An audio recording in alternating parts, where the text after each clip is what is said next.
I hope you guys see it. You see my slides? We do. Okay, perfect. Thank you. Thank you so much for the introduction.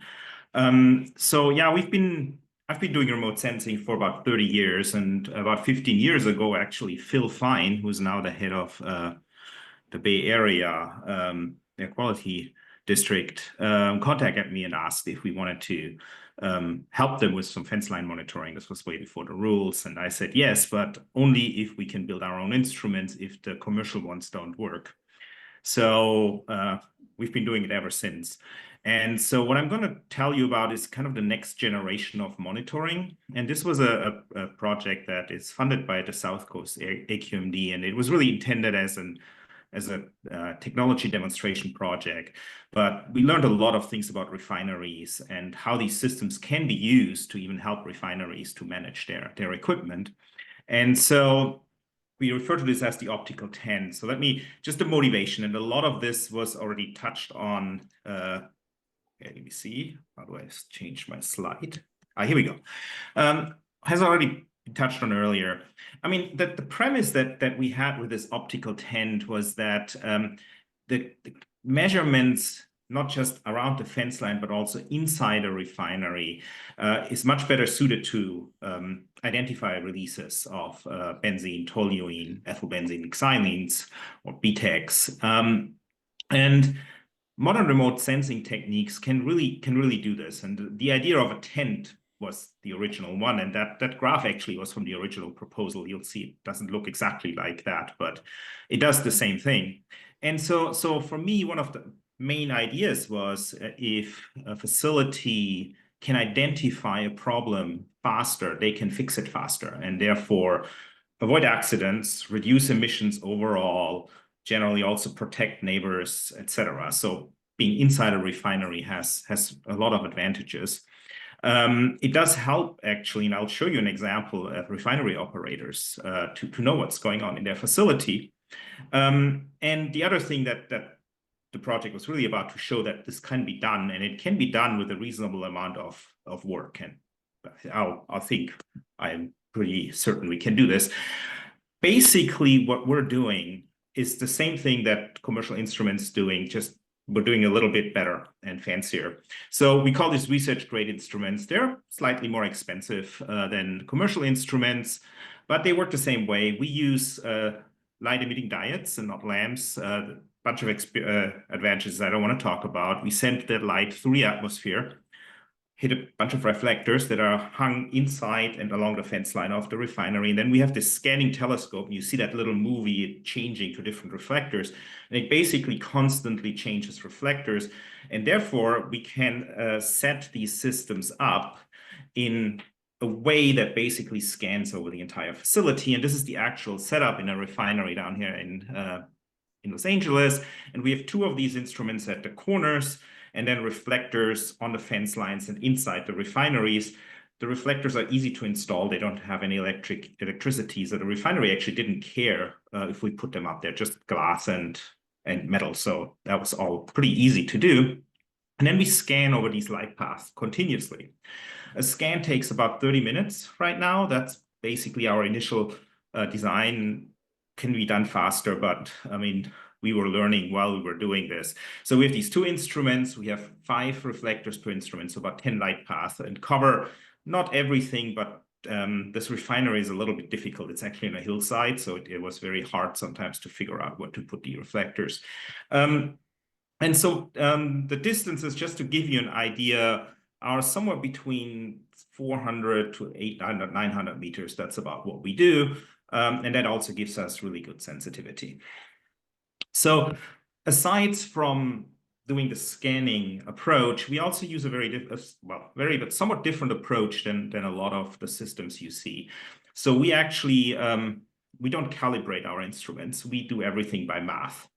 We take traceable literature cross-sections, so the constants that describe how these trace gases impact light, and then we simulate them in a computer, and then we do data analysis of the spectra we measure. And you see an example here of the top level here, and I hope you can see my pointer, is basically what we see in the atmosphere We can see ozone very nicely. And then you see these, you can see the red curve is what the theory says, and the black curve is what our algorithm says.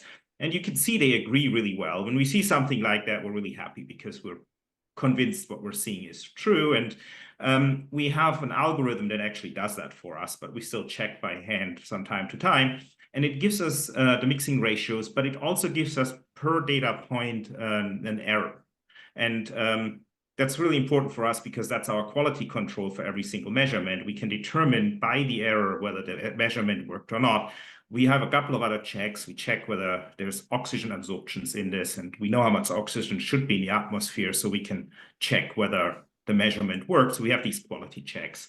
And basically, we identify these different gases by their specific way they change UV light. So with that, we basically implemented a real-time data system where the data is saved online, and then we have computers at UCLA that do these data retrievals. We actually put them on the web display. That one is not public. It has the internal paths are not public. The fence line paths, the Acuria ones, are public. So those get sent to a public website. And then we have a web display that we can look at, the refinery can look at, and South Coast AQMD can look at. And actually, the refinery has this thing open now all the time. They just keep always an eye on it. And then we have some algorithms that can send alarms out. For example, for benzene, if it's above 8 ppb in an hourly average, there is a public alarm being sent out. And so just from a technology perspective, we've been doing this now for 4.5 years. The data completeness is over 99%. It's rare that I mean, sometimes our LEDs break. That's the main thing that happens, and then we need to change them. They're usually changed within 10 hours or something like that. We change them regularly every 2 months or so, but sometimes they break without us knowing. Otherwise, it's running fully automatically and just giving us data. There's 6-week periods where we don't touch the instrument at all. We just look at the data. What you see here is basically 4.5 years of data inside and at the fence line of a refinery. And you see that there's releases. There's quite high. I mean, 200 ppb of toluene is not bad, but it's very sporadic. I mean, we don't get like permanent emissions. We have sometimes weeks where there's nothing, but then suddenly something happens. The detection limits, so we're a little bit more careful with the public alerts because we don't want to give false alerts, but they're all below a ppb.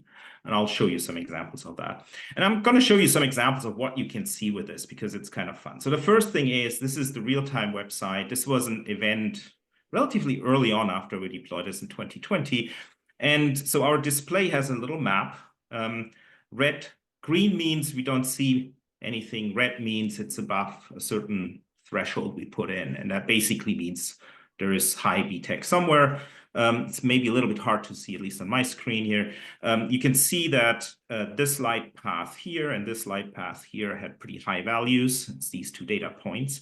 This was actually a tank leaking here. And the reason why you only see 1 data point is because the refinery had it fixed after half an hour. So it's kind of, we are kind of don't see high levels very often because typically it gets fixed, and I'll show that later as well. And so this is a real-time website, and this is just kind of how these data points look like. And the blue curve is the retrieval, the red curve is what we call the reference, the pure trace gas, and we're pretty certain this is correct. Here is one of, I think, our favorite moments. That was relatively early on, and I have to actually mention that Don was a contractor at that, and Argus were contractors at the refinery for the first 2 years, 3 years, I don't remember. And so we worked very closely together. And this was actually, we told the refinery that something weird was going on at one of their tanks, or in this tank region up here. And they really kind of didn't believe us at this point. We were all very new. They didn't really trust us much. And sure enough, the next day, the public alerts came, and it was tank roof failure in one of their tanks. And it took, I don't know, close to like 3 weeks, 2-3 weeks until this actually subsided. And you can see these very high values, 80 ppb of benzene inside the refinery, over 150. I think I cut this off, 200 ppb of toluene. So very, very high levels and sustained for many days. So this was kind of our probably one of the bigger events we saw. One of the things that we've learned from the setup is that if you have these multiple light paths, you have a much higher chance to see accidental releases. And this may be a little bit hard to see because of the color, but this is two curves. So these are two neighboring light paths. It's this one, number 4 and number 5. And you can see that some of these light paths, especially the one at the fence line, it sees it, it doesn't, it sees it, it doesn't. And that's just the local winds. They just blow the plume into that light path, or they blow it in a different direction. So if you have multiple light paths, you increase your chances. And if you look at that data without the light path, you see that we permanently see something. So it really helps with this detection inside the refinery. What we found from the statistics of detects in the refinery is that the internal path catch, in this case, benzene above 2 pp about 6 times as often as the fence line. So we see a lot more releases when we look inside the or high BTEX inside the refinery than we just look at the fence line. I can only speculate why that is, but the statistics here are pretty clear that there's a much higher chance of seeing high levels of BTEX if you look inside the refinery. What really works well is we don't actually get very long BTEX detects anymore. And what usually happens is, this is an example. So this is about 8 o'clock. This is this light path here on the tank farm. You see benzene going up to about 9, 10 ppb. It stays up, and then you can see here around 6:30-ish, something like that, it suddenly drops and goes away. That's when the morning shift came in and fixed the problem. And so many cases, these events don't last longer than 10, 12 hours because then they fix it, sometimes even faster. And it's amazing. Refinery operators usually know what the problem is. When you tell them there is a problem, they're very fast. Not always. So just as an example, how much the refinery actually trusts this system at this point.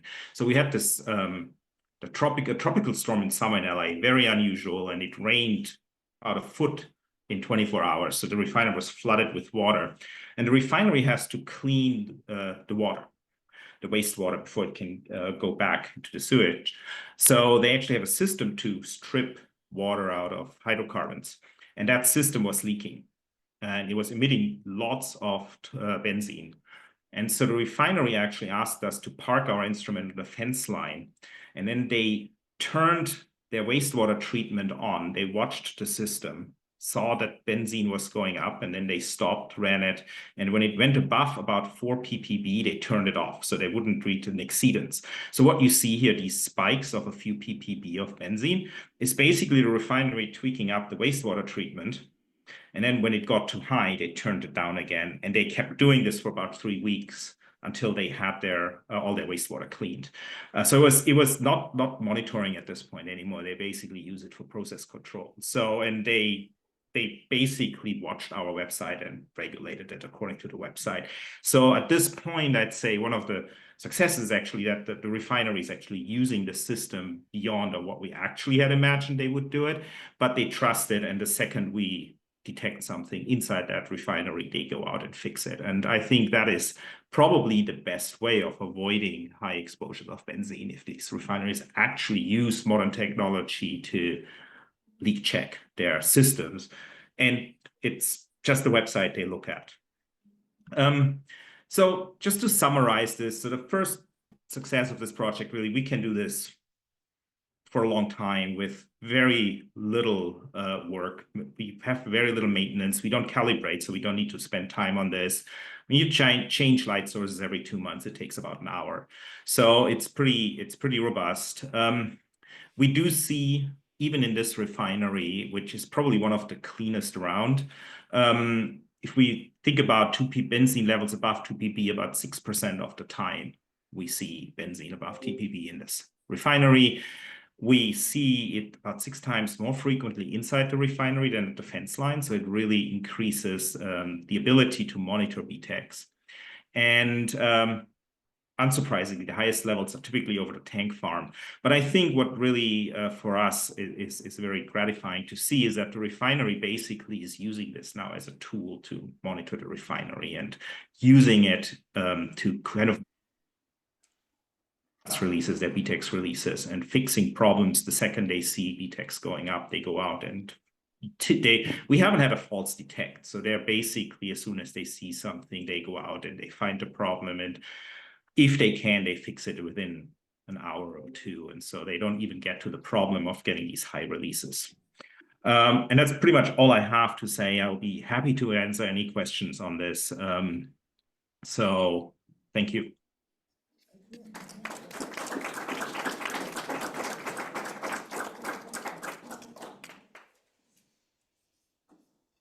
Thank you so much, Professor Stutz. The optical tenting method your team has pioneered is a game changer. You can't control what you don't measure. So your three-dimensional tenting technology will be important for both accountability and preventing. David, we can't hear you on Zoom. Yeah, if you want to talk, I gotta turn the thing off. Excuse me. Oh, I'm sorry. I didn't have the microphone on. Anyway, I was just. Okay, so I was just thanking Professor Stutz because the optical tinting is such a game changer and we want it here. So that next up is Don Gamillis. Don is the founder and chief technology officer for Argo Scientific Incorporated. Dr. Gamillis has been involved in the field of fence line and community air monitoring for